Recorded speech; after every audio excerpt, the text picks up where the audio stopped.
हमें अपने अदारे का दिफा करना पड़ेगा। ये प्राइम मिनिस्टरों की गर्दनें लेना जो है, हमें प्रोटेक्ट करना चाहिए अपने प्राइम मिनिस्टर को, चाहे वो किसी भी पार्टी का हो। हमें अपने तफरके भूलकर, अपनी तफरीक और अपने तनाज़े भूलकर इस अदारे की सरबुलंदी के लिए हमें ये जंग लड़नी पड़ेगी। हमारी तारीख में भी है, हमने भी आमरों की हिमायत की है, लेकिन उसकी कीमत अदा की है। इन्होंने कीमत नहीं अदा की हुई। या कम से कम जनाब स्पीकर हाउस कमेटी बुला के बुलाएं उनको, यहाँ जो बाकियात है उनकी, आइन शिकनों की बाकियात जो है, आइन शिकनी पे अंगूठे लगाने वालों की बाकियात जो है, उनको बुलाएं यहाँ पे।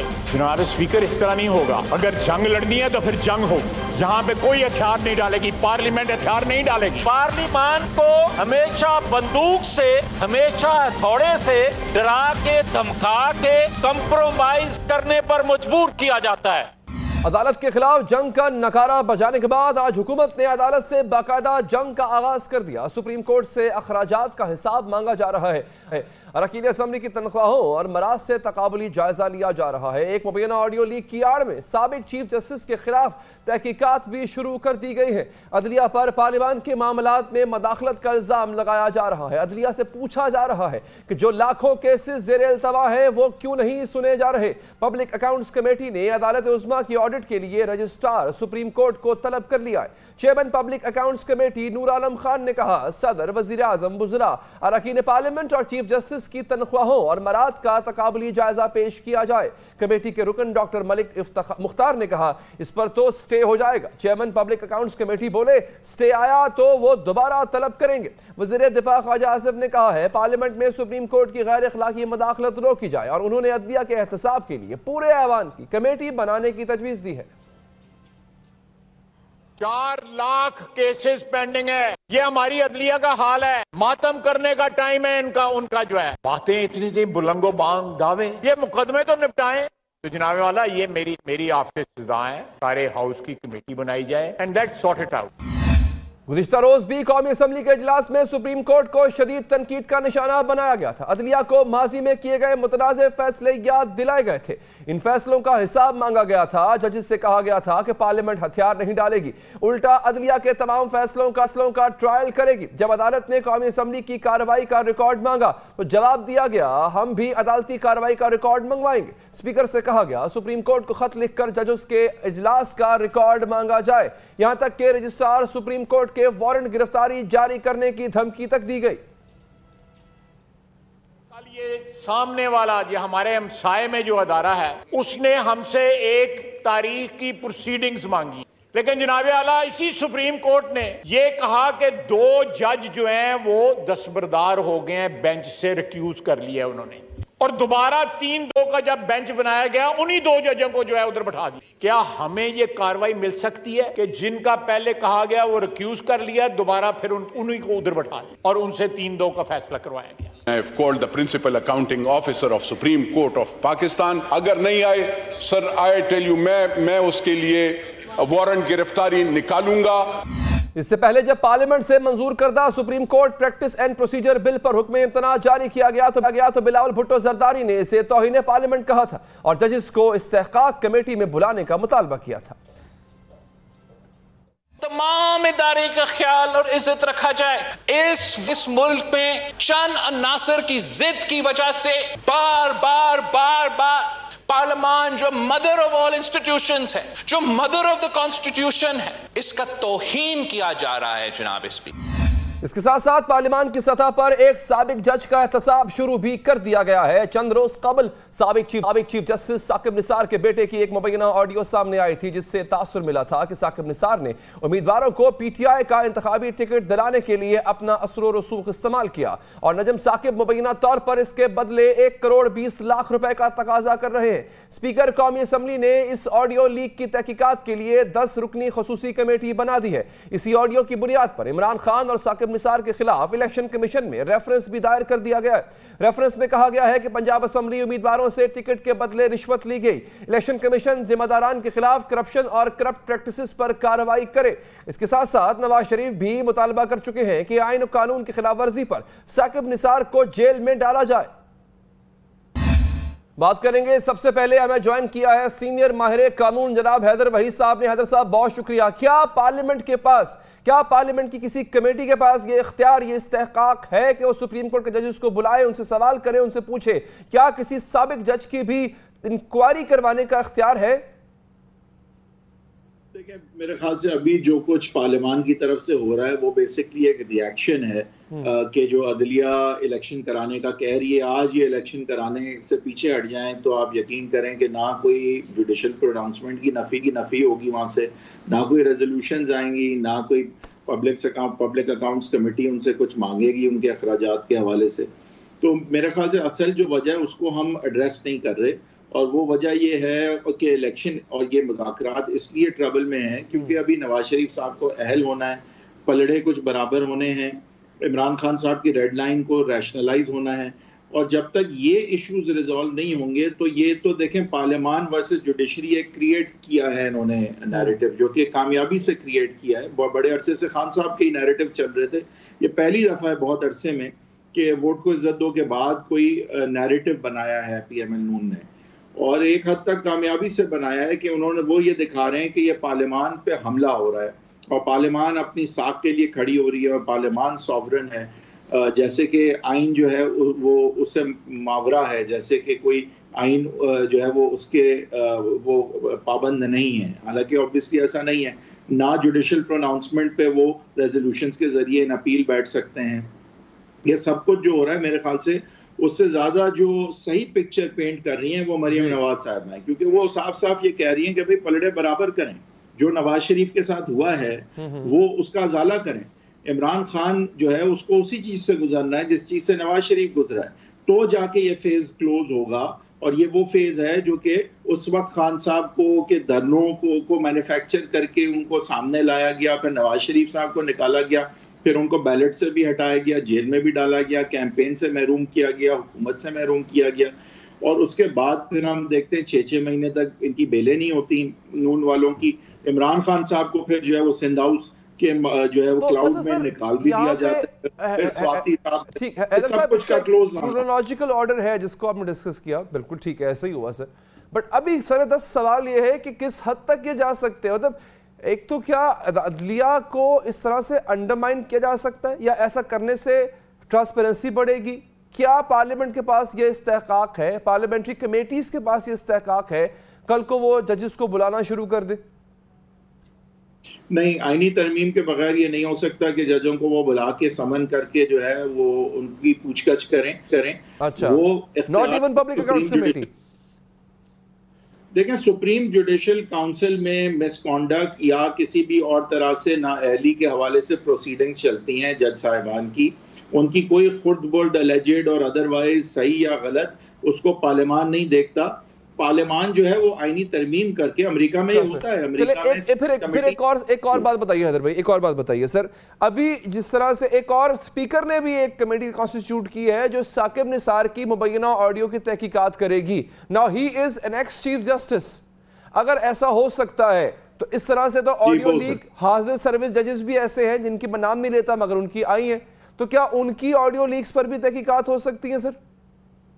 देखिए, हाजिर जजेस की तो नाअहली या मिसकॉन्डक्ट तो सुप्रीम जुडिशल काउंसिल में ही होगा, लेकिन जो फॉर्मर चीफ जस्टिस हैं वो फिर उस जुमरे में नहीं आते, और उनके हवाले से अगर कोई तहकीकात कोई एजेंसी भी करना चाहे या पार्लियामान करना चाहे तो वो बिल्कुल कर सकते हैं। लेकिन हाजिर जज साहिबान की अहलियत या मिसकॉन्डक्ट या उनका रिमूवल वो सुप्रीम जुडिशल काउंसिल का ही परव्यू है, और उसमें पार्लियामान कोई फैसला इस तरह नहीं कर सकती। अच्छा हैदर साहब, ये बताइएगा सर कि अब ये हाजिर सर्विस जजेस के खिलाफ तो कोई कार्रवाई कर नहीं सकते, तो अगर कुछ find out, if they find out something, let's say कि जनाब साकिब निसार के ऊपर ये उन्होंने तहकीकात की and they found out something, और साकिब निसार से रिलेटेड कुछ ऐसी चीजें हैं जो कि परपेचुएट कर रही हैं, आगे जा रही हैं और वो मौजूदा हाजिर सर्विस जजेस तक भी पहुंच जाती हैं, तब क्या होगा सर?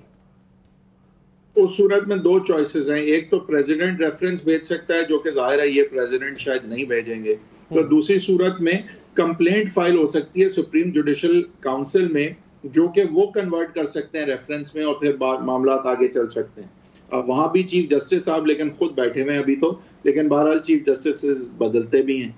तो ये एक रूट जो है आइंदा के लिए मौसर भी हो सकता है अगर तो कोई ऐसी बात निकलती है, ये अभी कबल वक्त है। लेकिन अभी हाजिर सर्विस जज साहिबान के हवाले से पार्लियामान कोई फैसला नहीं कर सकता कि वो रिमूव होंगे या उन्होंने मिसकॉन्डक्ट किया या कोई खुर्द की है, कोई भी इस तरह की बात पे वो किसी किस्म का फैसला नहीं दे सकता। अच्छा सर, ऐसी कौन सी तरमीम आईनी करनी पड़ेगी? अच्छा, कौन सी हैदर भाई, हैदर साहब कौन सी ऐसी आईनी तरमीम करना पड़ेगी सर जिसके बाद ये वो सब कुछ कर पाएंगे जो ये करने का इरादा रखते हैं?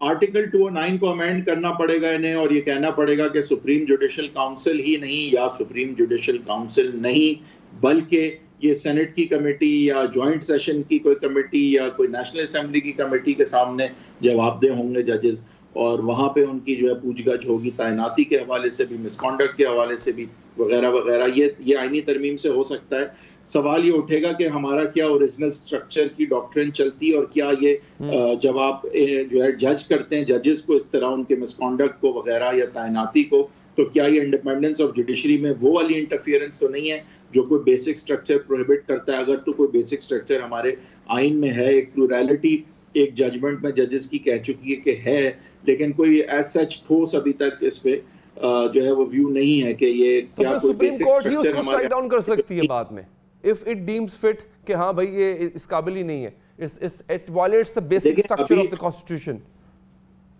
अभी तो देखें आईनी तरमीम को तो कोर्ट नहीं स्ट्राइक डाउन कर सकती अनलेस के वो बेसिक स्ट्रक्चर के मुतरादिफ समझी जाए। बिलफर्ज एक मैं एक्सट्रीम इलस्ट्रेशन दे रहा हूँ कि अगर कोई ऐसी आईनी तरमीम पास हो जाती है कि जज साहिबान जो हैं वो अब जज नहीं करेंगे, अब सारे MPAs और MNAs जो हैं वो जज किया करेंगे केसेस को, तो अगर इस तरह की कोई एक्सट्रीम बात होती है जो कि बेसिक स्ट्रक्चर को चेंज करती है, तो फिर सवाल उठेगा कि क्या हमारे आइन का बेसिक स्ट्रक्चर है और क्या उसकी पासदारी के खिलाफ में अगर कोई आईनी तरमीम उसके खिलाफ होती है तो क्या फिर वो स्ट्राइक डाउन हो सकती है? अभी तो ये एक व्यू है टेंटेटिव के हो सकती है अगर बेसिक स्ट्रक्चर के खिलाफ हो, लेकिन ये अब अभी हम एक्सट्रीम इलस्ट्रेशन की तरफ जा रहे हैं। देखिए अमेरिका में ये होता है, जज साहिबान की तैनाती और अकाउंटेबिलिटी जो है वो होती है सेनेट कमेटीज के साथ, पूछने वाला था जी होती है। तो मैं समझता हूँ कि अगर ऐसा लेकिन होना है तो ये आईनी तरमीम के बगैर नहीं हो सकता, और आईनी तरमीम की इस वक्त तो कोई सिचुएशन नहीं है। अभी बेसिकली पार्लियामान जो है वो खड़ा कर रही है अपने आप को जुडिशरी के खिलाफ और दिखाना ये चाह रही है कि इलेक्शन करवाने का अमल जो है वो पार्लियामान पे एक वार है। ठीक है हैदर साहब, बहुत बहुत शुक्रिया प्रोग्राम के लिए वक्त निकाला। आगे बढ़ेंगे नाज़रीन। पंजाब में इंतखाबात के हवाले से मामला सुलझने की बजाय मजीद उलझता नजर आ रहा है। अदालत की जानिब से तारीख दिए जाने और सियासी मुज़ाकरात के जरिए किसी हल की जानिब बढ़ने की हिदायत के बावजूद मामला जूं का तू नजर आ रहा है। पंजाब में इंतखाबात के हवाले से आज दो अहम खबरें सामने आई। पहली खबर के मुताबिक इलेक्शन कमीशन की जानिब से पंजाब और खैबर पख्तूनख्वा में इलेक्शन की तारीखों पर नजरसानी दरख्वास्त दायर की गई। इलेक्शन कमीशन ने अदालत उस्मा से अपने 4 अप्रैल के फैसले पर नजरसानी की इस्तदा करते हुए मौक़िफ़ इख्तियार किया कि इंतखाबात की तारीख देने का इख्तियार अदलिया को हासिल नहीं। आइन बनाने वालों ने अदलिया को यह हक नहीं दिया कि वो इंतखाबात के लिए तारीख दे। इलेक्शन कमीशन ने दरख्वास्त में कहा, आइन पाकिस्तान ने इदारों के इख्तियारात को बिल्कुल वाज़े कर रखा है, इसलिए सुप्रीम कोर्ट ने पंजाब में इंतखाबात की तारीख देकर तयशुदा कानून को तब्दील किया। लिहाजा सुप्रीम कोर्ट पंजाब में इंतखाबात की तारीख देने की गलती को दुरुस्त करे। इंतखाबात के हवाले से दूसरी खबर तहरीक इंसाफ की जानिब से सामने आई है, जिसके मुताबिक पाकिस्तान तहरीक इंसाफ ने हुकूमत के साथ मुज़ाकरात के हवाले से अपनी रिपोर्ट सुप्रीम कोर्ट में जमा करवाई। दरख्वास्त में 14 मई को पंजाब में इंतखाबात के इनेकाद के हवाले से सुप्रीम कोर्ट के हुक्मनामे पर अमल दरामद की इल्तमास की गई है। PTI की जानिब से जमा कराई गई मुतफरिक दरख्वास्त में बताया गया, हुकूमत के साथ मुज़ाकरात के 3 अतवार हुए। मुज़ाकरात में PTI ने हर मुमकिन हद तक अपनी लचक दिखाई है। मुतफरिक दरख्वास्त में गुज़िश्ता रात मुज़ाकरात में होने वाली पेशरफ्त की तफसीलात भी शामिल की गई हैं। दूसरी जानिब पंजाब और खैबर पख्तूनख्वा में इंतखाबात के हवाले से हुक्मरान इत्तेहाद कई सिमतों में चालें चल रहा है। हुक्मरान इत्तेहाद बैक वक्त चारा और लाठी साथ साथ चला रहा है। आइए जायजा लेते हैं कि हुक्मरान PDM इत्तेहाद कर क्या रहा है। पहली हिकमत अमली यह थी कि इलेक्शन के लिए मतलूबा फंड्स और सिक्योरिटी समेत दीगर वसाइल फराहम करने से इनकार कर दिया जाए, और ऐसा ही किया गया। दूसरी जानिब हिकमत अमली यह बनाई गई कि पीडीएम हुकूमती इत्तेहाद की जानिब से अदालती महाज पर मामलात को तूल देने की कोशिश की जाए। सुप्रीम कोर्ट की जानिब से दिए गए फैसले में मामलात को उलझाया गया। फैसला 3-4 का था या 3-4-3 का। इस फैसले की आड़ में मामलात को टिकाने की भरपूर कोशिश की गई। तीसरी हिकमत अमली में फैसले की आड़ में सुप्रीम कोर्ट पर, असेंबली के फ्लोर पर सुप्रीम कोर्ट के जजेस पर भरपूर तनकीद की गई ताकि किसी तरीके से जजेस को दिफाई लाइन लेने पर मजबूर किया जा सके। यहां पे असेंबली में एक कमेटी बनाई जाए, एक हाउस कमेटी बनाई जाए। सो जुल्फकार अली भुट्टो की शहादत का, यूसुफ रजा गिलानी साहब की डिस्क्वालिफिकेशन का, नवाज शरीफ की डिस्क्वालिफिकेशन का, आइन की एब्रोगेशन जो है 4 सफा जो है उसका हिसाब ले, अदलिया से हिसाब ले, इस अदलिया से हिसाब ले। ये अपने पुरखों का हिसाब दे ना, हम अपने पुरखों का हिसाब दे रहे हैं। पीडीएम हुकूमत की चौथी हिकमत अमली सुप्रीम कोर्ट के फैसले पर तनकीद भी करनी है और अदालती अहकामात के तहत मुज़ाकरात भी करने हैं। लेकिन अब मुज़ाकरात में भी पीडीएम की दोहरी हिकमत अमली सामने आ रही है।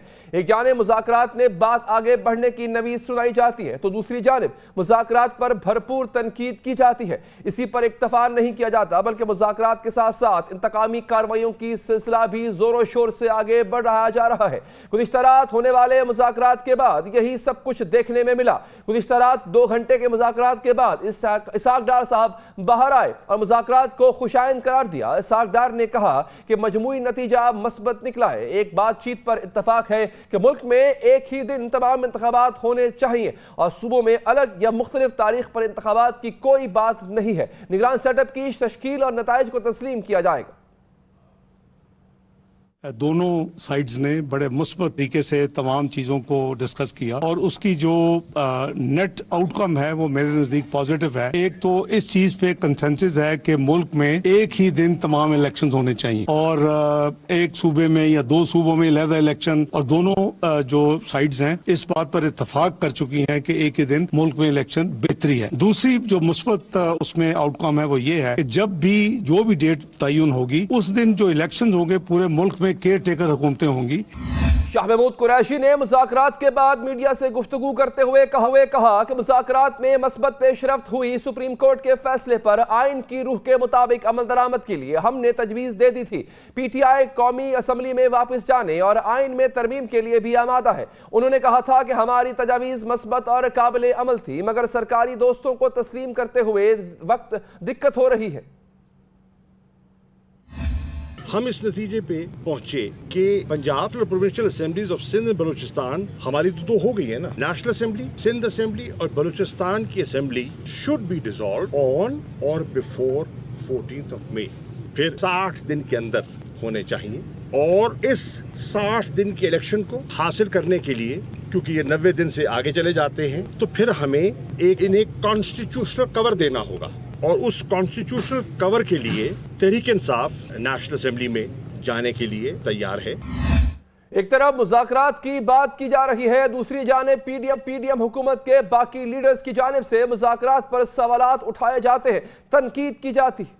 इस माहौल में मुज़ाकरात कैसे हो सकते हैं, बात आगे कैसे बढ़ सकती है, मुल्क को सियासी इंतशार से कैसे बचाया जा सकता है, क्या आगे बढ़ने की कोई सूरत बाकी है? बात करेंगे। हमारे साथ इस वक्फे के बाद मौजूद होंगे पाकिस्तान तहरीक इंसाफ के सदाकत अली अब्बासी साहब। वक्फे के बाद हाजिर हैं पाकिस्तान तहरीक इंसाफ के रहनुमा सदाकत अली अब्बासी साहब हमारे साथ मौजूद हैं। अब्बासी साहब शुक्रिया। सर जी, आपने मुज़ाकरात करने हैं, आपने करना क्या है सर? आप भी अपना कंफ्यूजन दूर कीजिए। एक तरह आप अदालत के पास जाते हैं, कहते हैं 14 मई को इलेक्शन करवाएं, मुज़ाकरात भी कर रहे हैं साथ साथ। आपके लिए कौन सी चीज इस वक्त ज्यादा प्रायोरिटी रखती है, एक ही वक्त में मुल्क में इलेक्शन या 14 मई के पंजाब के इलेक्शन? बिल्कुल, कोर्ट का फैसला था कि 14 मई को इलेक्शन हो और ऑपोजिशन पार्टियां जो और पीडीएम जो है उन्होंने पूरी कोशिश की कि इलेक्शन ना कराने के पहले बहाना बनाया कि जी आप इलेक्शन करवाना है तो पंजाब और केपी असेंबली तोड़े, फिर बहाना बनाया कि जी सिक्योरिटी नहीं है, फिर पैसे नहीं है, और आखिर में बहाना बनाया कि एक दिन इलेक्शन हो तो तब वो राजी हैं। तो हमने एक दिन में पूरे मुल्क की इलेक्शन करवाने की उनकी तजवीज पे लचक दिखाई थी और मुज़ाकरात में शामिल हुए थे। अब वो इस बात पे आने के लिए तैयार नहीं है कि वो इलेक्शन जो है वो ये जो कौमी और सूबाई असेंबली दीगर है वो तोड़ने के लिए तैयार नहीं है, लिहाजा हमारा इत्तफाक नहीं हो सका। जब इतफाक नहीं हो सका तो सुप्रीम कोर्ट का फैसला जो है वो मौजूद है और उसके मुताबिक आगे कार्रवाई हो, मुज़ाकरात नाकाम हो गए और वो पीडीएम की वजह से नाकाम हुए। आपके खिलाफ एक बलूचिस्तान कोटा में भी दरख्वास्त दायर हुई है सर कि आपकी जो असम्बलियां तोड़ने का अमल था वो गैर आईनी था। सर मुझे ये बताएं, ये इमरान खान साहब का इंटरव्यू भी आजकल चल रहा है, एक इमरान खान साहब ने पहले कहा कि जनरल बाजवा के कहने पे असम्बलियां तोड़ दी, अब उन्होंने कहा कि महंगाई बहुत हो गई थी, हमें लग रहा था हमारा वोट बैंक खत्म हो जाएगा, हमने असम्बलियां तोड़ दी। ऊंट तेरी कौन सी कल सीधी। सर कोई एक मौक़िफ़ तो बताएं, कोई एक वजह बता देना सर जिस वजह से असम्बलियां तोड़ी। अली साहब, आइन के मुताबिक लीडर ऑफ द हाउस जब मुनासिब समझे, ये उसका इस्तेकाक है, वो सूबाई असेंबली तोड़ सकता है या कौमी असेंबली तोड़ सकता है। उसके पास क्या रीजन थी अच्छा। वो जानता है। सर हम इंसान है कि भेड़ बकरी है? एक बंदे का दिल इतनी मुश्किल से इलेक्शन होते हैं, अरबों रुपया लगता है उस इलेक्शन के ऊपर, इलेक्शन होने के बाद असेंबली बनती है, लीडर का दिल किया, उसके जेहन में आया, उसे तोड़ दी, फिर कह रहा है दोबारा कराओ इलेक्शन, मेरा दिल कर रहा है इलेक्शन खेलने का, फिर उस पर अरबों रुपया लगेगा। सर ये मजाक है जी। आपको समझना है कि अगर आपको मजाक लग रहा है तो जिसको 11 करोड़ का सूबा अपना चीफ एग्जीक्यूटिव मुंतखब करता है उसको आपसे और मेरे से ज्यादा एहसास जिम्मेदारी होगा। लिहाजा किसी ने कोई अगर सर उसने कहा था कि मेरा दिल नहीं है तोड़ने का, उसको इमरान खान ने मजबूर किया, उसके अपने अल्फाज हैं, कहते तो मैं क्लिप सुना देता हूं उसको वाकई एहसास था जिम्मेदारी का। उस बयान के बाद उनका वो तहरीरी जो उन्होंने लिख के दिया वो भी चेक कर लें, तो आपकी अपनी राय है कि आपको कौन सा पहले वाले को झूठ मानते, दूसरे वाले को सच मानते। जो उन्होंने बाद में तहरीरी तौर पे जो लिख के दिया वो मैटर करता है। बहरहाल किसी कोर्ट ने उनके फैसले को ओवरटर्न नहीं किया, लिहाजा वही फैसला सही है। और सर ये संजीदगी है, वैसे लीडर का दिल किया उसे असम्बलियां तोड़ दी, ये संजीदगी है सर। कि पीडीएम के तमाम लीडरान ने हमें ये कहा था कि अगर आपको इलेक्शन चाहिए तो असेंबलियां तोड़े, और पीडीएम को हुकूमत में लाने वाले बाजवा साहब ने भी कहा था। लेकिन तो मुझे फिर एक बात बताएं, इमरान खान झूठ बोल रहे हैं? इमरान खान ने कहा मुझे जनरल बाजवा ने कहा था, वो झूठ बोल रहे हैं? नहीं, आप सुने ना, इमरान खान का पूरी बात थी कि हमें पीडीएम वालों ने कहा, इनकी तमाम लीडरशिप ने कहा कि इलेक्शन कराने तो असेंबलियां तोड़ दें, और इनको लाने वाले बाजवा साहब ने भी कहा। आप लोगों ने बाजवा साहब से आगे वाली चलाई है, पीछे वाली इग्नोर कर दी।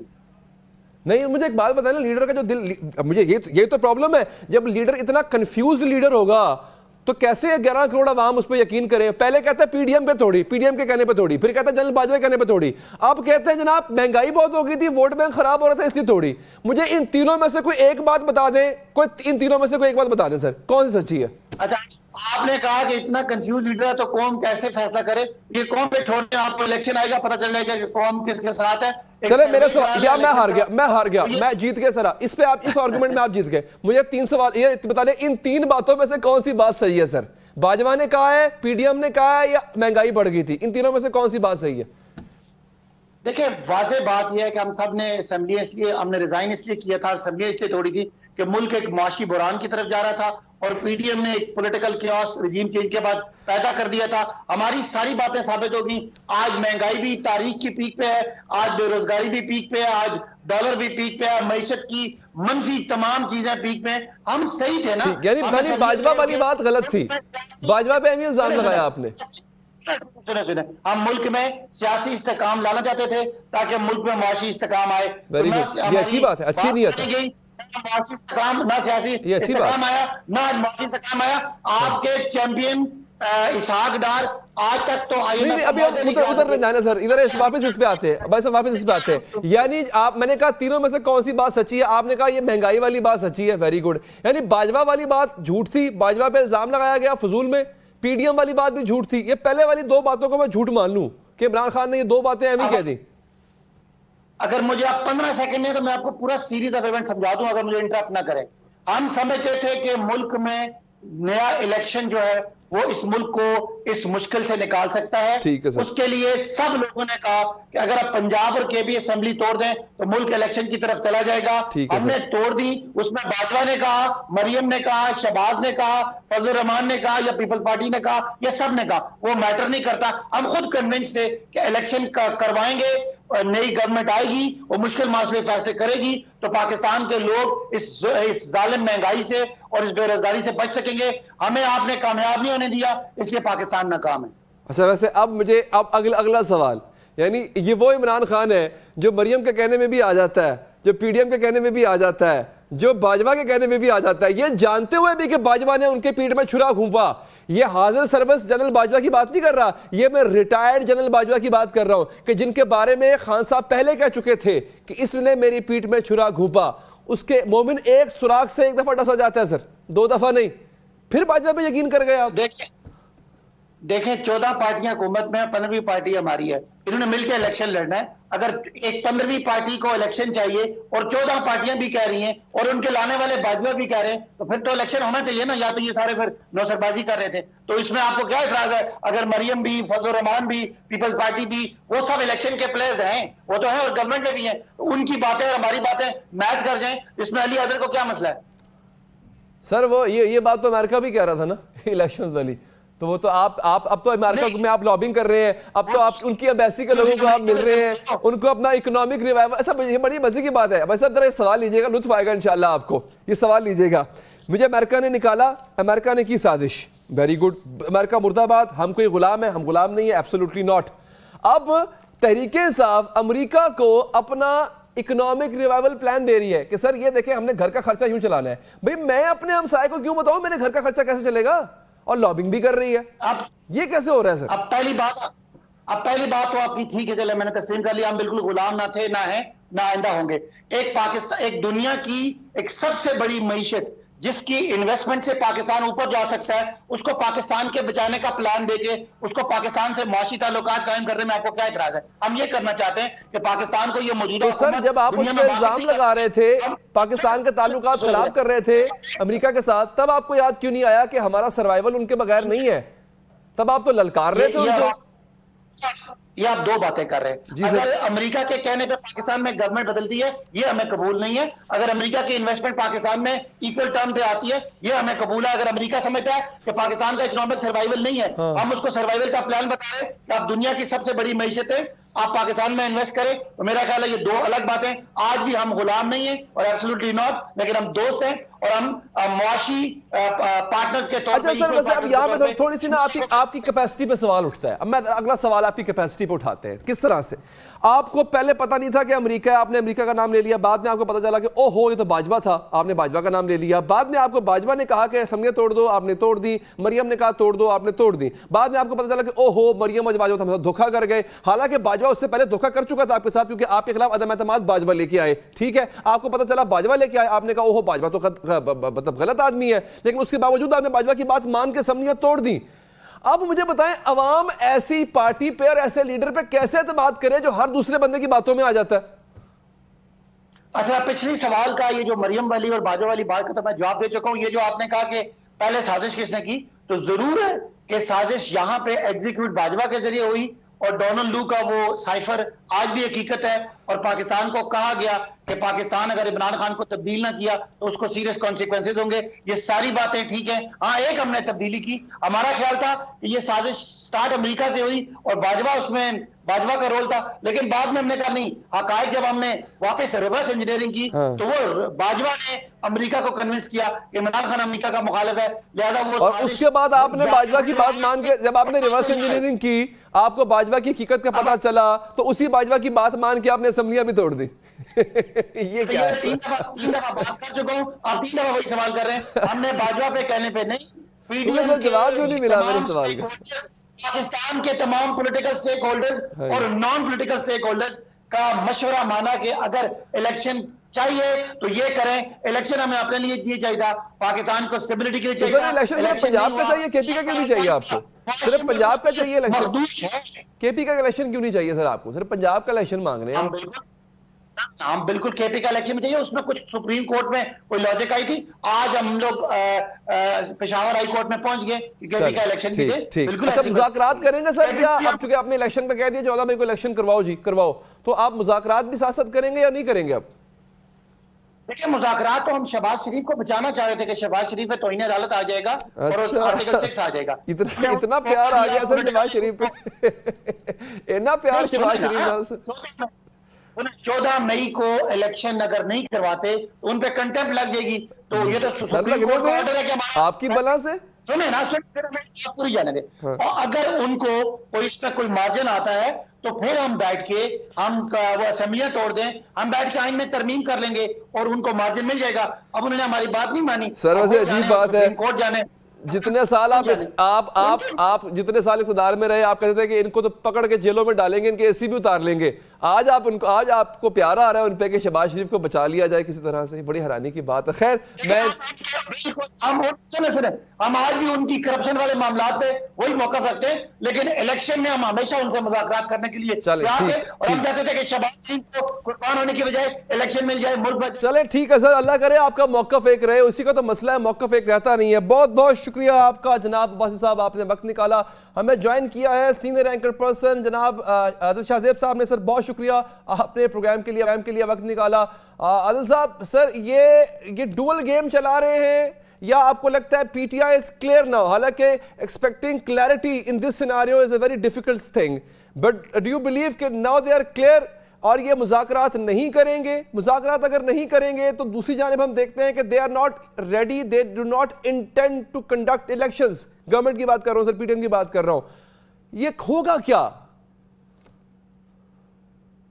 देखिए अली, बड़ा मैं आपको क्लियर कट एक बात बता दूं कि अगस्त से 12 अगस्त से पहले मैं कौमी असेंबली किसी सूरत डिसॉल्व होते नहीं देख रहा, और ये बात मैं पिछले 3-4 महीनों से कर रहा हूं। अच्छा। तो ये जो मुज़ाकरात शुरू, जिस तरह ख्वाजा आसिफ साहब ने कहा कि जी मुज़ाकरात तो मतलब खेल ही होता है। अब मसला क्या है? मसला ये है कि गवर्नमेंट ने भी एक इंटेंट शो करनी थी कि जी हम मुज़ाकरात के जरिए हल निकालना चाहते हैं, और पीटीआई ने भी जो कि अपनी जितनी चालें थी सियासी तौर पर, इमरान खान साहब वो खेल चुके हैं। पंजाब में हुकूमत खत्म कर दी, केपी में हुकूमत खत्म कर दी, लेकिन उनका जो अल्टीमेट गोल था इलेक्शंस, वो उन्हें मिले नहीं। अब इमरान खान साहब जो हैं वो मिनिमम भी अगर अचीव कर लेते हैं तो मेरे ख्याल में ये उनकी सियासी जीत होगी। अगर उन्हें इलेक्शंस मिल जाते हैं, जो मैं होते अच्छा नहीं, आपको फिर बता दूं कि आपने कहा कि 12 अगस्त से पहले, अच्छा एक तो होता है ना कि आप अगस्त कह देते, सितंबर कह देते, but you are very specific about the date.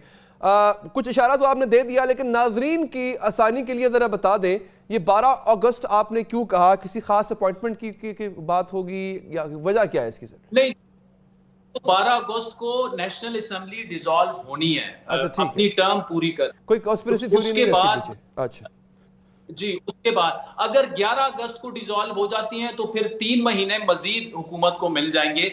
अगर 12 अगस्त को वो ऑटोमेटिकली खुद डिसॉल्व हो जाती है, फिर 60 डेज के अंदर अंदर इंतखाबात कराने होंगे। अब देखिए, जब ये मुज़ाकरात शुरू हुए तो 3-4 बड़े जो कि नवाज शरीफ साहब से भी बड़े क्लोज समझे जाते हैं, उनकी तरफ से बड़ी कॉमन स्टेटमेंट आती है कि मुज़ाकरात होने नहीं चाहिए, ये मुज़ाकरात नाकाम होंगे, इनका कोई पॉजिटिव आउटकम नहीं निकलेगा। अभी मुज़ाकरात का तीसरा दौर होना था। इससे आपको रिफ्लेक्ट क्या हो रहा है? इससे रिफ्लेक्ट ये हो रहा है कि गवर्नमेंट की जो पॉलिसी है वो यही है कि उन्होंने नवंबर से पहले बिल्कुल इंतखाबात नहीं कराने। अब इमरान खान साहब को 2 चीजें जो हैं वो बड़ी वाज़ेह हो गई हैं। एक तो ये कि इंतखाबात जो हैं वो नवंबर से पहले किसी सूरत नहीं होने, बल्कि इस्लामाबाद में ये बात भी, अब सवाल हमसे ये भी पूछा जाता है कि यार क्या नवंबर में आपको इंतखाबात होते दिख रहे हैं? तो इस लाइन पर भी एहसन इकबाल साहब की स्टेटमेंट आपको याद होगी कि आइन में गुंजाइश मौजूद है असेंबलियों की मुद्दत इमरजेंसी लगाकर माशी अदम इस्तेकाम जो है, अगर उस तरफ बात जाती है तो 1 साल के लिए बढ़ाई जा सकती है।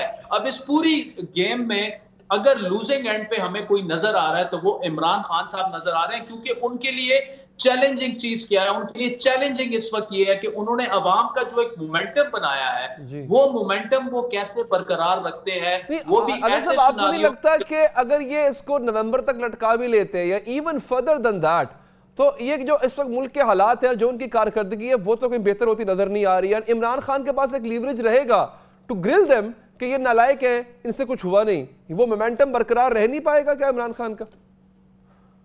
नहीं, देखिए, लीवरेज और मोमेंटम तो इमरान खान का लीवरेज रहेगा, लेकिन मोमेंटम मैं नहीं समझता कि बरकरार रह पाएगा। उसकी वजह यह है कि आप देखें, ईद के बाद से अली अमीन गंडापुर अरेस्टेड हैं, उनका अभी तक कुछ पता नहीं है। परवेज इलाही के घर पे छापे पड़ रहे हैं, उस्मान बुजदार की गिरफ्तारी की खबरें हो रही हैं, मुराद सईद कह रहा है मुझे भी गिरफ्तार किया जा रहा है। ये जो एक हमें क्रैकडाउन से नजर आ रहा है, ये मेरे ख्याल में मैं ये इंटेंसिफाइड होते देख रहा हूं। 3.5 सालों में ये अभी तक उनके साथ मौजूदा गवर्नमेंट ने जो पॉलिटिकल विक्टिमाइजेशन ये अभी तक 10% भी नहीं हुआ। तो वेट इस बात का गवर्नमेंट कर रही है कि बजट दे दे किसी तरह, और बजट के बाद जो मामलात हैं वो मजीद सियासी तौर पर मेरे ख्याल में कि इमरान खान साहब के लिए सियासी तौर पर भी और आईनी तौर पर भी मैं मुश्किलात बढ़ते देख। और साथ में मैं आपको ये भी बता दूं कि अगर आम इंतखाबात महीने बाद भी हो जाते हैं, हफ्ते बाद भी हो जाते हैं, पाकिस्तान में कुछ ग्राउंड रियलिटीज भी होती हैं जो अक्सर सोहेल वड़ाई साहब कहते हैं ना, मकबूलियत और कबूलियत का फर्क दिखाते हैं। तो इस हमें लग रहे हैं जो पाइपलाइन में नजर आ रहे हैं, इमरान खान साहब का इलेक्शन लड़ना नामुमकिन तो नहीं है, मुश्किल है। ये अहम बात कर गए आप, ये आप अहम बात कर आदिल साहब, और आपने जाते जाते एक और बड़ी अहम बात कर दी कि ठीक है सारे चीजें अगर मवाफिक हो भी जाए, जिसे कहते हैं ना कि एक कॉन्फ्लुएंस बन भी जाए, उसके बावजूद भी जहां कबूलियत चाहिए वहां कबूलियत फिलहाल नहीं हो रही है। बहुत बहुत शुक्रिया सर आदिल साहब, आपने प्रोग्राम के लिए वक्त निकाला। एक वक्फा लेंगे नाज़रीन। इमरान खान साहब के लिए मुश्किलात तो बढ़ती जा रही है, ये बात अभी आदिल साहब ने भी की, लेकिन हम आपके सामने एक पूरा जायजा रखेंगे कि अब इमरान खान के लिए मजीद मुश्किलें कौन कौन सी हैं जो कि उनको फेस करना होंगी इस वक्फे के बाद। वक्फे के बाद हाजिर हैं चौधरी परवेज इलाही और बेटे मोनस इलाही के खिलाफ इल्जामात में एक पुरस्रार मोड़ आ चुका। जिस मुबैना फ्रंटमैन को गिरफ्तार किया गया था वो महकमा एंटी करप्शन की हिरासत से लापता हो गया है। मुबैना फ्रंटमैनों की गिरफ्तारियों के बाद परवेज इलाही और मोनस इलाही संगीन इल्जामात की जद में है। इनमें करप्शन करने, सरकारी मंसूबों में कमीशन लेने, पैसों के एवज नौकरियां देने, मनी लॉन्ड्रिंग करने और बैरून मुल्क खुफिया असासे बनाने जैसे होशरुबा इल्जामात शामिल हैं। कुछ दिन कबल मोनस इलाही के दोस्त सोहेल असगर आवान को एंटी करप्शन पंजाब ने सेशन कोर्ट लाहौर से गिरफ्तार किया था। उन पर सड़क की तामीर का ठेका मनपसंद ठेकेदार को दिलवाने का इल्जाम है। यह इल्जाम भी है कि सड़क की तामीर और मरम्मत में नाकिस मटीरियल इस्तेमाल करवाकर सरकारी खजाने को करोड़ों रुपए का टीका लगाया गया। गिरफ्तारी के बाद सोहेल असगर आवान रिमांड पर थे। अब रिपोर्ट किया जा रहा है कि गुज़िश्ता रोज उनकी तबीयत खराब हुई, इन्हें अस्पताल ले जाया जा रहा था कि नामालूम मुसल्लह मुल्ज़िमान ने सरकारी गाड़ी को रास्ते में रोका और मुल्ज़िमान को जबरदस्ती छुड़ाकर फरार हो गए। इस पर मोनस इलाही ने मौक़िफ़ दिया कि सोहेल असगर जब भी अदालत में पेश होता था और मुकदमे से बरी हो जाता था तो इसे फौरन नए मुकदमे में गिरफ्तार कर लिया करते थे। नामालूम अफराद ने अब पुलिस की हिरासत से भी लोगों को उठाना शुरू कर दिया। सोहेल असगर से पहले परवेज इलाही के प्रिंसिपल सेक्रेटरी मोहम्मद खान भट्टी भी गिरफ्तार किए गए। मोहम्मद खान भट्टी को परवेज इलाही का दस्ते रास्त कहा जाता है। उन पर 80 करोड़ रुपए की करप्शन का मुकदमा दर्ज है। रिपोर्ट किया गया कि मोहम्मद खान भट्टी चमन के रास्ते अफगानिस्तान फरार होने की कोशिश कर रहे थे। उनसे मंसूब एक इकबाली बयान भी मीडिया को जारी किया गया जिसके मुताबिक मोहम्मद खान भट्टी ने मोनस इलाही के जरिए शुगर मिलों में 35 करोड़ रुपए की सरमायाकारी का एतराफ किया।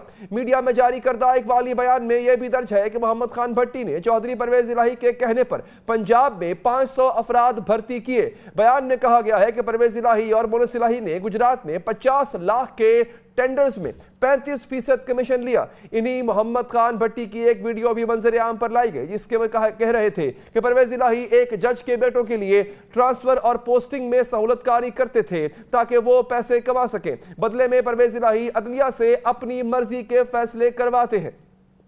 परवेज इलाही पर महकमा हाईवेज में मनपसंद पोस्टिंग्स की आड़ में अफसरान से रिश्वत लेने का इल्जाम भी है।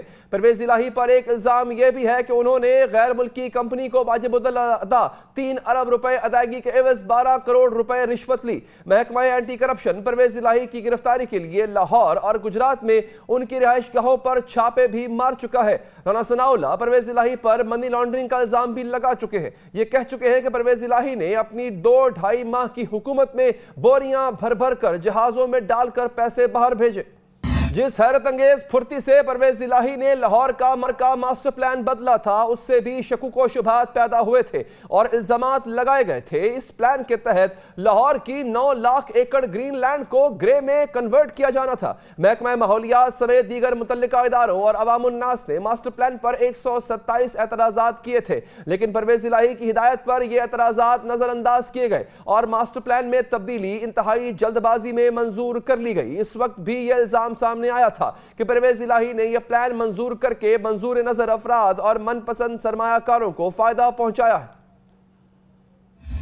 आज मास्टर प्लान अप्रूव किया, इस डर से कि अगर रात को मैं डी नोटिफाई हो गया, मैं जाते जाते अपने बेटों को अरबों का फायदा दे जाऊं। सन 2050 के लिए लाहौर का मास्टर प्लान आज अप्रूव हुआ है, उसमें ग्रीन एरिया को ब्राउन किया गया है। अपनी मनपसंद हाउसिंग सोसाइटियों के लिए बोलियां लगाई गई हैं कि अरबों रुपया ले आओ और यहाँ पे हाउसिंग सोसाइटियां अपनी बना लो।